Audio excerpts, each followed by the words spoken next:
What makes a woman who has everything, a prince, a palace, the love of the entire world, secretly record 150 hours of tape alone in the dark? Princess Diana did. And what she confessed onto those tapes would shatter the British monarchy. She was the most photographed woman alive. She was also the loneliest. And the man she married, Prince Charles, had never wanted her at all. This is the truth, in her own words.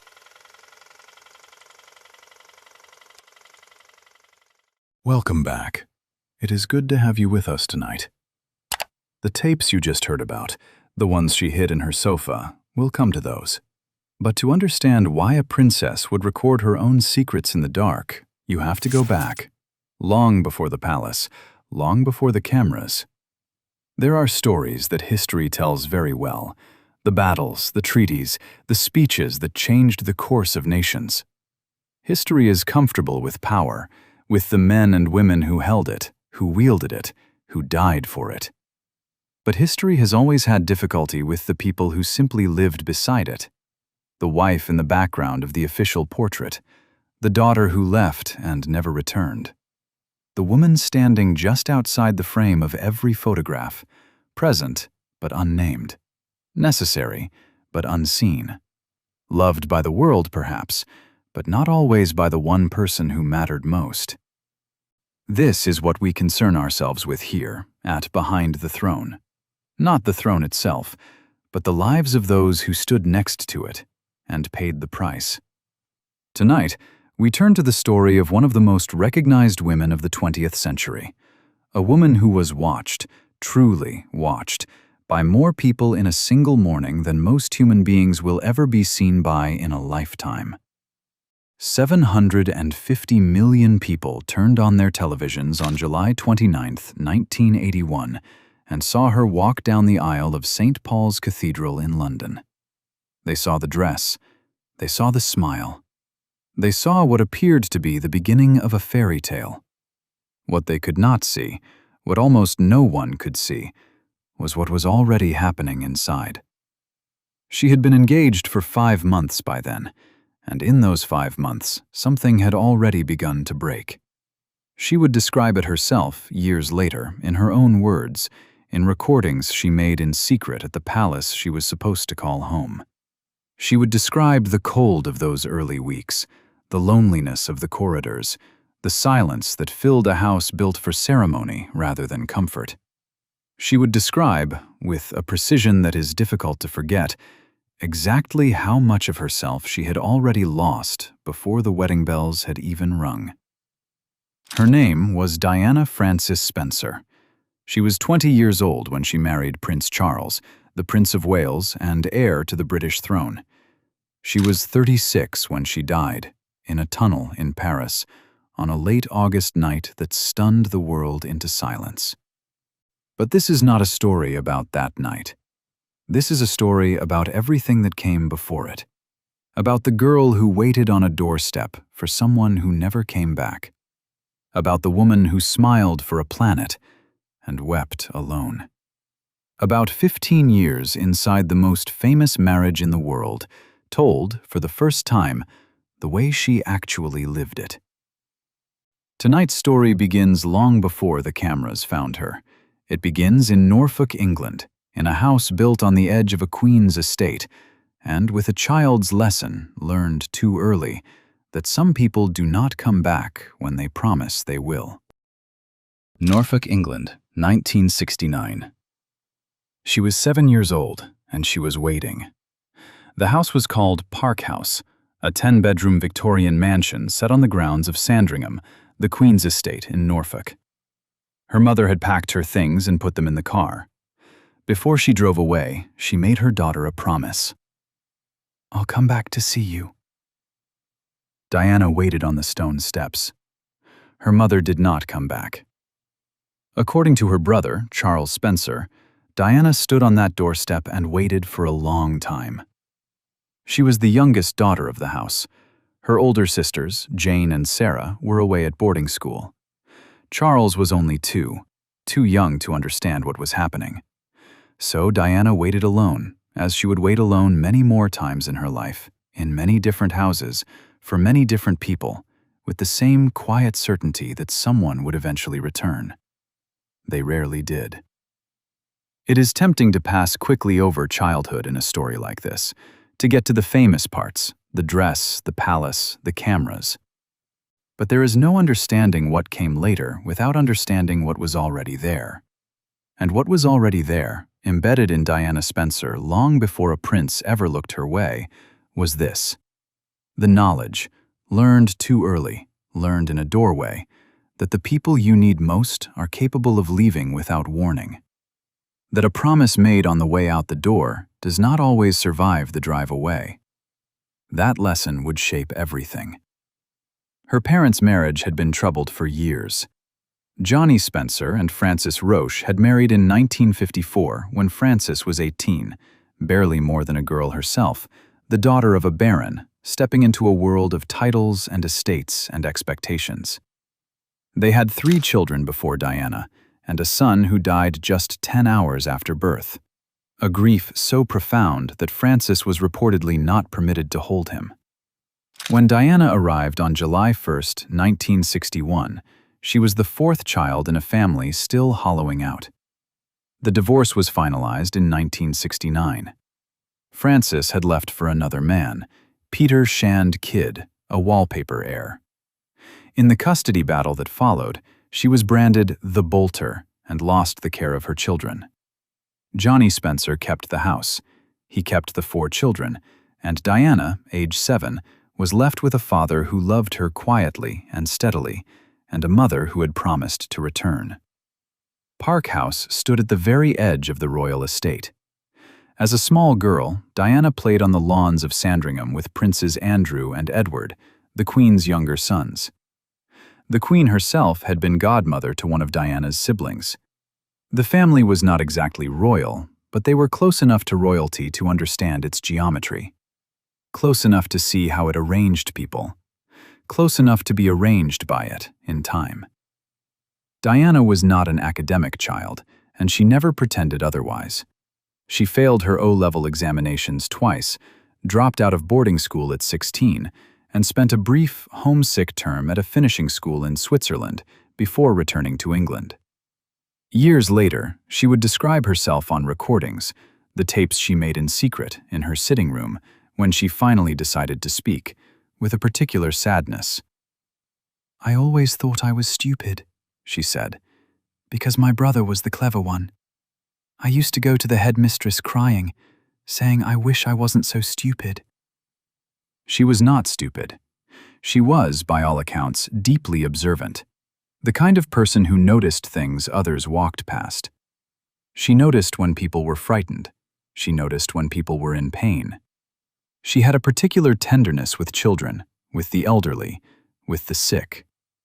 When she moved to London in her late teens, she worked at a kindergarten in Pimlico, teaching small children, taking them to the park, earning modest wages, living in a flat she shared with friends. She was happy there. She was unguarded there. She was, in that small, ordinary flat, more herself than she would be almost anywhere else for the rest of her life. She was 19 years old. She had no particular ambitions beyond that happiness. And then Prince Charles came calling. She had met him before, briefly at Althorpe, the family's country estate, in 1977. He had been dating her sister Sarah at the time. Diana was 16. She would describe him later as interesting, charming. She did not think much more of it than that. But in the summer of 1980, Charles began to take notice of her specifically. He was 31. The pressure to produce an heir had grown acute. He needed a suitable wife, and the requirements were specific. She had to be aristocratic. She had to be English. She had to be, in the language of the palace, pure, unmarried, unentangled, without a romantic past that could be excavated by the press. Diana Spencer was all of these things. She was also, by every account, genuinely smitten. She had grown up near royalty, but not inside it. She found Charles intelligent, melancholy in ways she found poignant, devoted to the land and the countryside she loved. She saw a man who seemed to need something she believed she could give. And she had always been, someone who understood what it was to need something from another person and not receive it. When he asked her to marry him on February 6, 1981, she said yes immediately. She was 19. He was 32. Later, in those same secret recordings, she would describe that day with a single sentence. "I had tremendous hope in me, which was slashed by day 2. But on the day she said yes, she did not know that yet. She did not know either that somewhere across London, a woman named Camilla Parker Bowles received a phone call that same afternoon and wept. The engagement was announced on February 24, 1981. Within hours, the world had a new obsession. Newspapers ran her photograph on their front pages. Television crews gathered outside her London flat. She had been, that morning, a 19-year-old kindergarten teacher living quietly in Kensington. By afternoon, she was the future Princess of Wales, and she would never be anonymous again. She was happy in those first days. She said so herself. The attention was overwhelming, but she believed it was temporary, that it would settle, that once the wedding was done and the cameras moved on, she would find her way into something quieter and real. She was young enough to believe that love could hold under pressure. She was young enough to believe that a man who chose her had chosen her completely. Then she found the bracelet. Several weeks before the wedding, according to multiple biographers, including Andrew Morton, Diana discovered that Charles had commissioned a piece of jewelry, a gold bracelet engraved with intertwined letters. The letters were F and G. They were not her initials. They stood, reportedly, for nicknames Charles and Camilla Parker Bowles had used for each other in private for years. According to those same accounts, Diana confronted Charles directly. He admitted it. He intended to give the bracelet to Camilla before the wedding. She wanted to call it off. She went to her sisters, Jane and Sarah, the same sisters who had been away at boarding school when their mother drove away. She told them what she had found. She told them she could not go through with it. According to accounts documented by Morton, Sarah's response was swift. "Bad luck, Dutch. Your face is on the tea towels. It's too late to back out now." She did not back out. But something shifted. Something that had been opening, that hopeful, unguarded self she had carried since the kindergarten in Pimlico, began quietly to close. It was shortly after the engagement that Charles first put his hand on her waist. They were standing together, as couples do, in some ordinary moment of an extraordinary season. He placed his hand on her side and said, lightly, perhaps without thinking, "Oh, a bit chubby here, aren't we?" In the recordings she made years later, in her sitting room at Kensington Palace, Diana described that moment with the specificity of someone who had replayed it many times. "My husband put his hand on my waistline and said, 'Oh, a bit chubby here, aren't we?' And that triggered off something in me." That something was bulimia. She described the first time she made herself sick as a feeling of release, a release of tension she had no other language for. She was 19 years old, living inside a story the entire world was narrating for her, loving a man who was already grieving someone else, and her body had become the one place where the pressure could go. She would struggle with it for years, binging, purging, the cycle of it woven into the fabric of a marriage that had not yet officially begun. "The first time I was measured for my wedding dress," she said on those recordings, "I was 29 inches around the waist. The day I got married, I was 23.5 inches. I had shrunk into nothing from February to July. 5 months, 5.5 inches. Gone." The wedding was on July 29, 1981. The world watched. By any measure of spectacle, it was extraordinary. The cathedral filled with flowers, the Archbishop of Canterbury, the carriages, the 40-foot train of ivory silk rippling down the aisle behind her. She walked toward Charles slowly, her face composed, her eyes forward. According to accounts from those present at the palace that morning, her eyes were red when she arrived at the cathedral. She had been crying. A member of the bridal party wiped them carefully before she stepped out of the carriage, and she walked in. To hundreds of millions of people, she looked like a bride on the happiest day of her life. The honeymoon was spent on the royal yacht Britannia, sailing the Mediterranean. There are photographs from those weeks. Diana and Charles on deck, squinting into the light, smiling for cameras at port. In private, the marriage was already cold. According to several biographers who documented this period, Charles wore a pair of cufflinks throughout the honeymoon, gold links engraved with two intertwined C's. They had been a gift from Camilla Parker Bowles. Diana noticed them. She asked about them. What followed, according to those accounts, was not a conversation, but a silence. The first of many silences that would come to define how Charles and Diana occupied the same spaces without ever quite inhabiting the same world. She had been a wife for days. She had already, without fully understanding it, lost something she would spend 15 years trying to get back. Prince William was born on June 21, 1982. Diana described those early weeks of motherhood with something close to wonder. The baby was real. He was hers. He was the one thing in the palace that no one could take from her, or reframe, or schedule into an official engagement. When she held him, the press was outside, and the palace was the palace, and Charles was Charles. But none of that could reach her in those moments.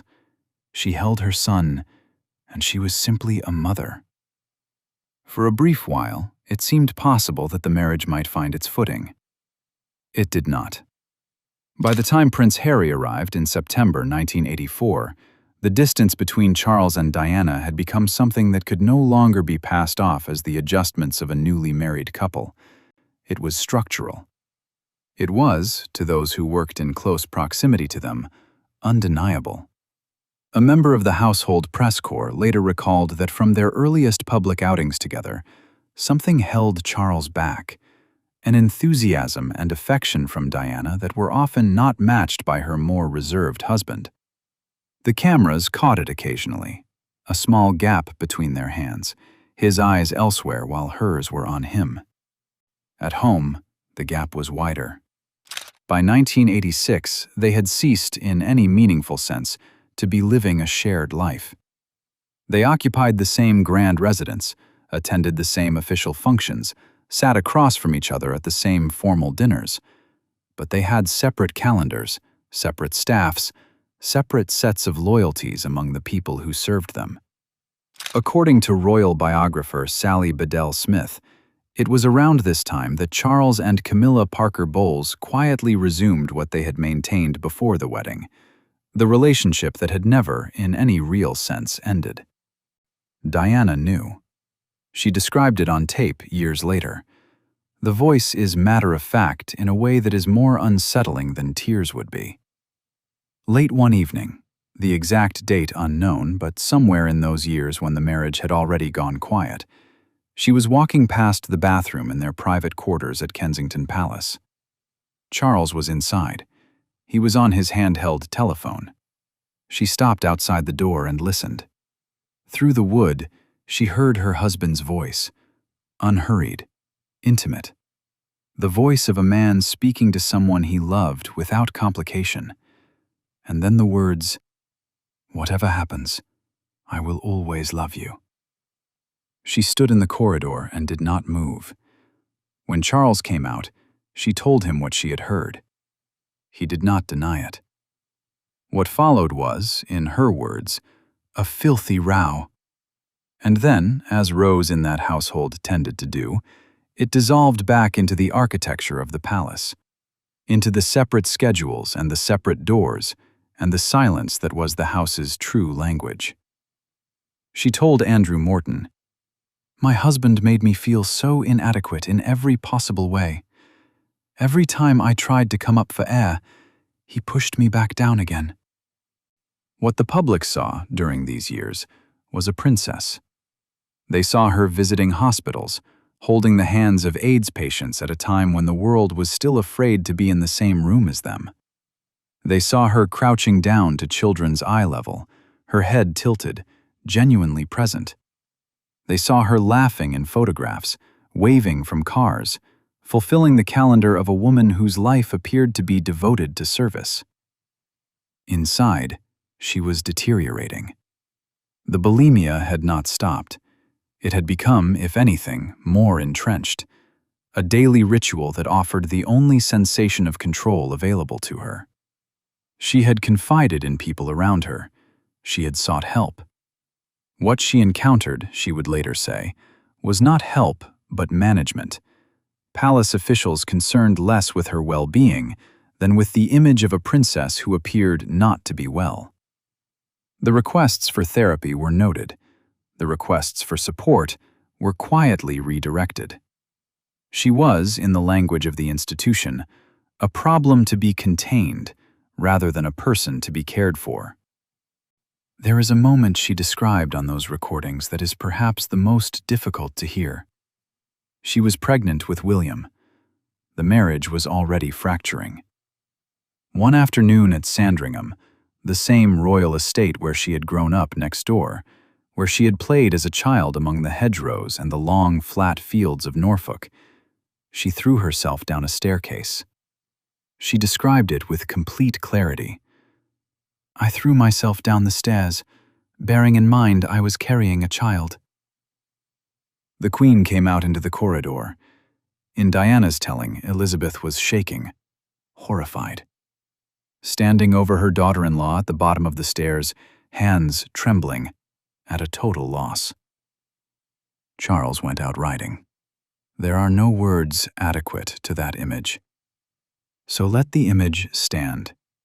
A young woman at the bottom of a staircase, a queen shaking, unable to reach across the distance between institution and human being, and a husband on horseback, somewhere on the grounds, putting distance between himself and whatever was happening inside the house. She survived. She was examined. The pregnancy continued. No one spoke of it publicly for more than a decade.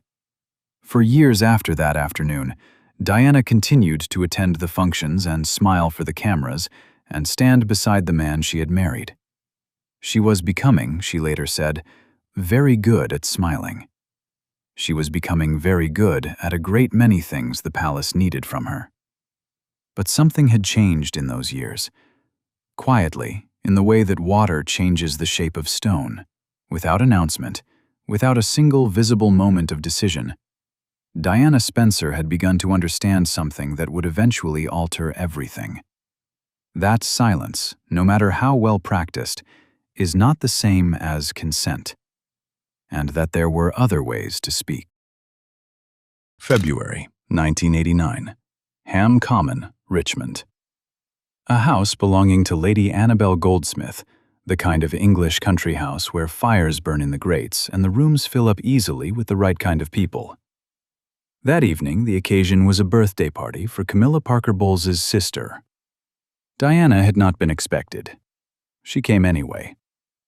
She described preparing herself in the car on the way over, working herself up to something, stealing some part of herself that had gone soft from years of compliance. Charles was beside her.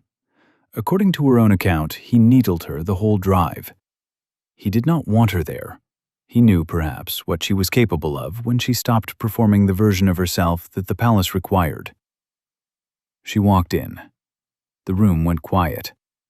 She moved through the party. Somewhere in a downstairs room she found them.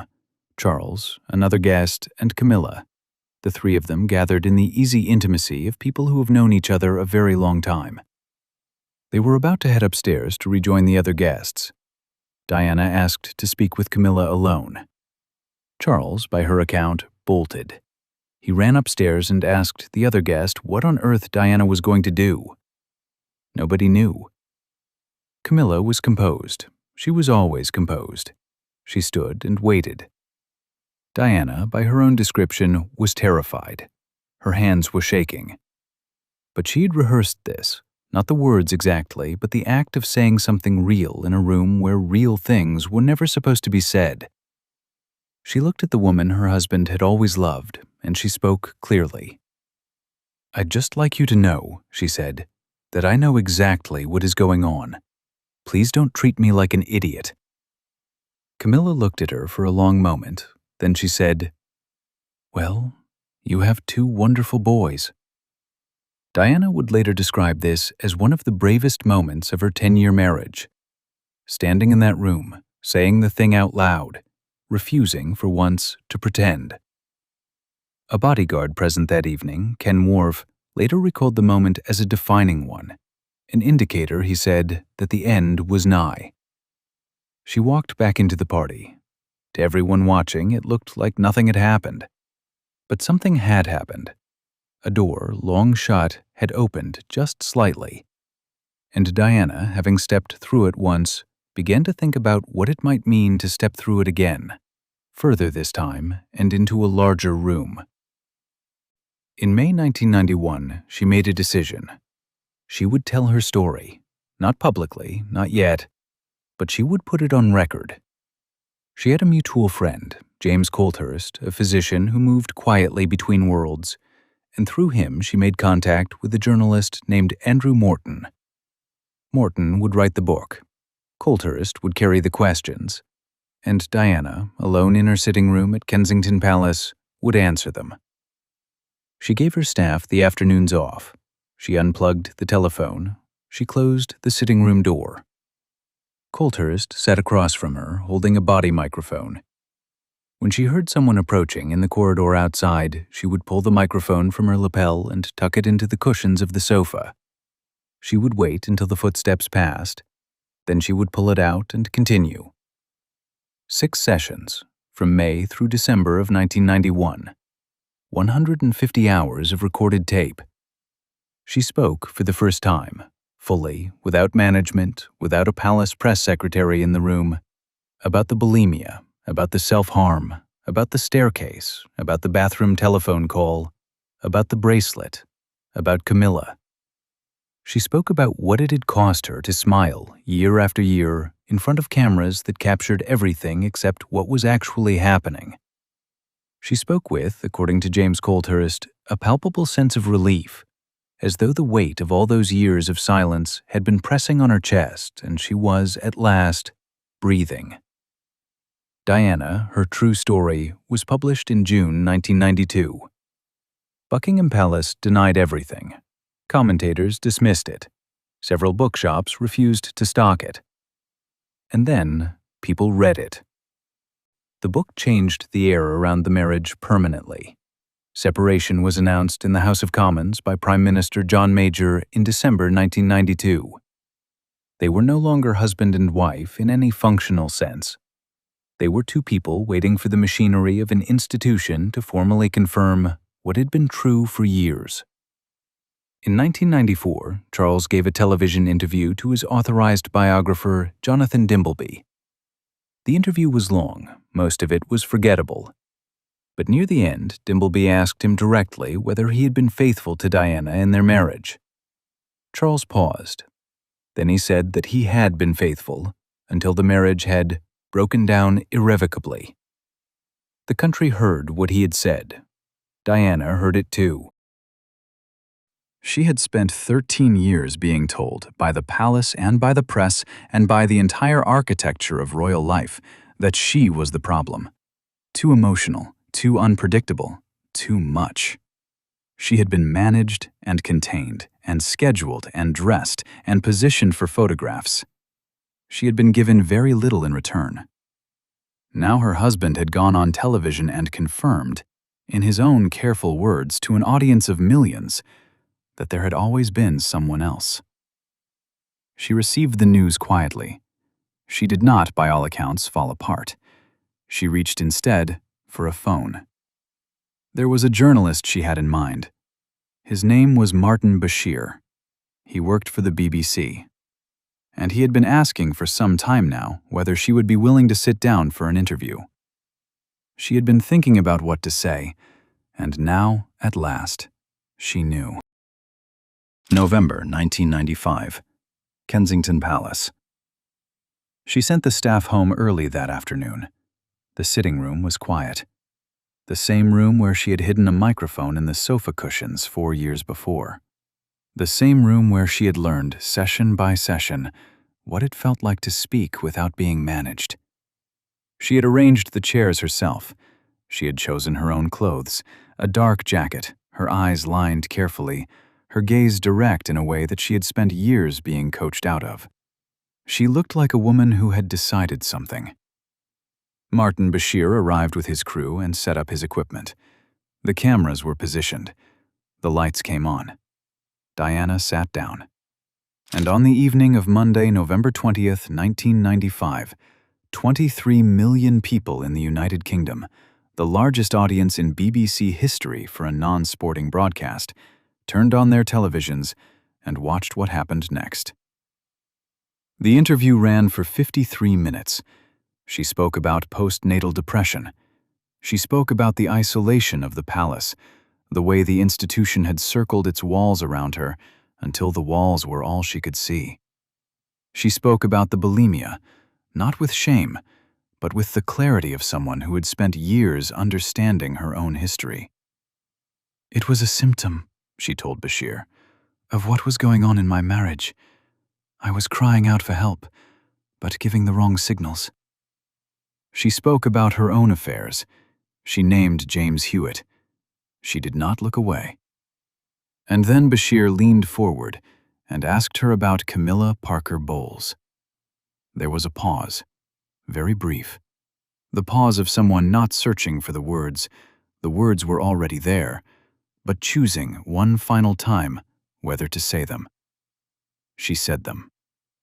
"Well," Diana said, "there were 3 of us in this marriage, so it was a bit crowded." The room, every room in Britain where someone was watching, went still. For 14 years the palace had controlled the narrative. 14 years of managed statements and official denials and press secretaries choosing every word with the precision of people who understood that the story mattered as much as the reality. 14 years of Diana being too emotional, too unpredictable, too much. A problem to be contained rather than a person to be heard. In one sentence, calmly delivered, she had ended all of that. The phone lines at the BBC were overwhelmed. The newspapers ran it the next morning in letters an inch high. Buckingham Palace, by all accounts, was furious. Queen Elizabeth, who had remained throughout the public dissolution of this marriage rigorously silent, wrote to both Charles and Diana shortly afterward.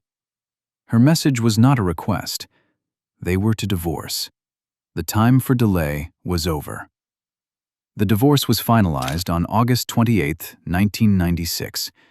In the settlement, Diana kept her apartment at Kensington Palace. She retained access to the royal aircraft.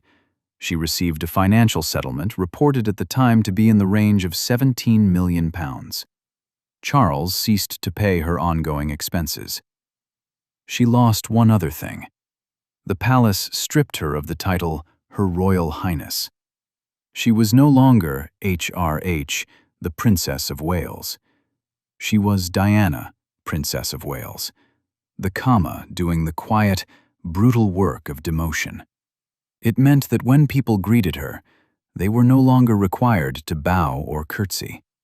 It meant that the institution, in its final act toward her, had made her technically lesser than the princes she had given it. She was 35 years old.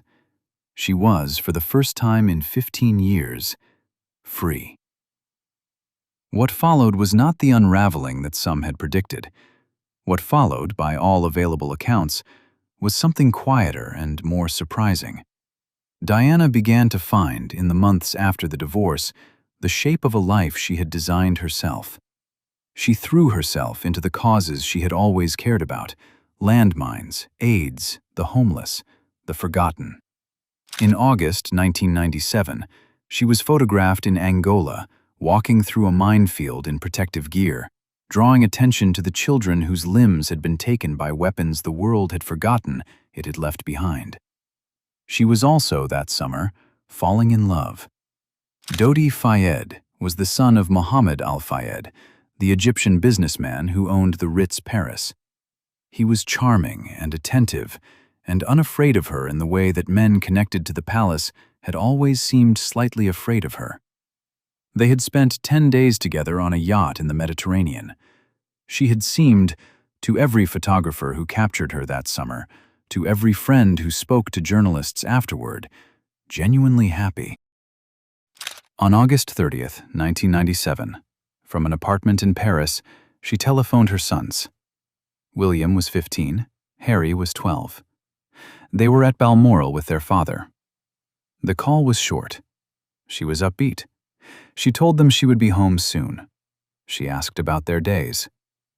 Harry would recall, years later, in a documentary about his mother, that the call had ended before he was ready, that he had not known it was the last one, that he wished, the wish all children carry who lose parents too soon, that he had said something more. She hung up the phone. She went to dinner at the Ritz.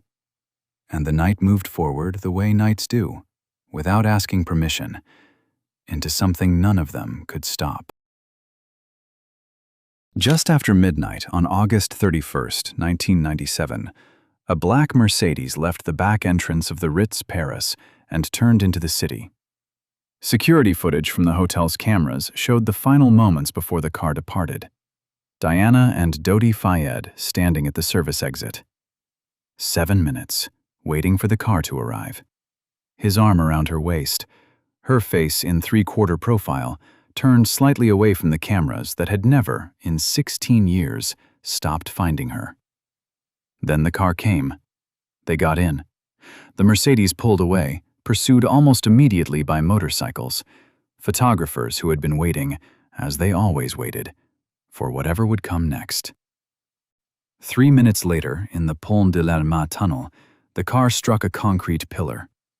Dodi Fayed and the driver were pronounced dead at the scene.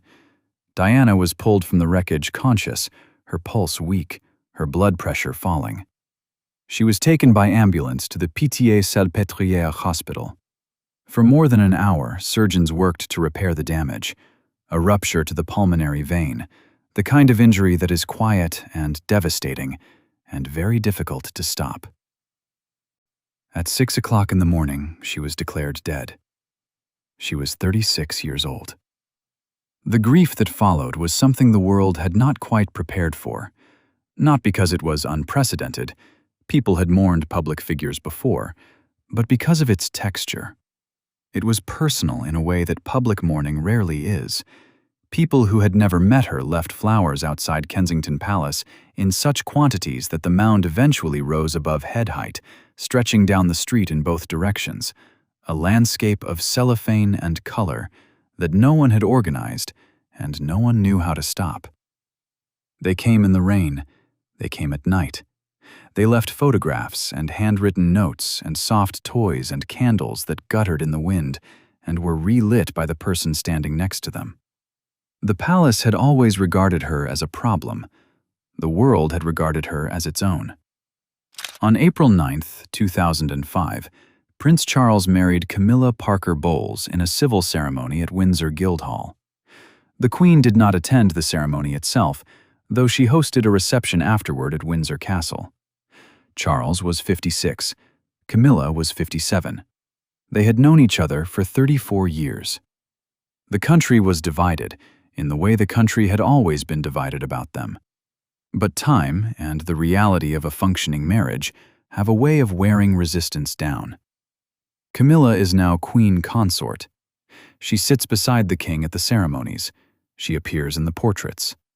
History, in the end, gave them what they had always wanted. What history also gave, in the way it gives things without asking, were two boys who grew up carrying something most children never have to carry: William and Harry were 15 and 12 when they walked behind their mother's coffin through the streets of London. They walked in public, in front of the world, the way they had always been required to be public, even in the moments that belonged only to them. They have both spoken about her since, in documentaries, in memoirs, in interviews that have the quality of people working through something that does not fully resolve. They have spoken about the phone call, about how it ended before they were ready, about the ordinary things they wish they had said. They have also done, in their different ways, what she modeled for them. The work of being present with people who are suffering, of showing up without a script, of insisting that the human being in front of you matters more than the occasion. She taught them that. In the small flat in Kensington, on school runs and hospital visits, and afternoons at theme parks she smuggled them into with baseball caps pulled low. She taught them what it looked like when someone paid attention. She would have turned 65 this July. It is not a small thing to consider, the woman she might have been, the causes she would have continued, the voice she had finally found in those last years and was just beginning to use without apology. She had stopped performing. She had started speaking. She had been, in the summer of 1997, closer to herself than she had perhaps ever been. Norfolk, England, 1969. A 7-year-old girl sits on the steps of Park House and waits for her mother to come back. Her mother had promised. Her mother did not come. And now, many decades later, somewhere in that same flat Norfolk light, 2 grown men carry forward what she left them.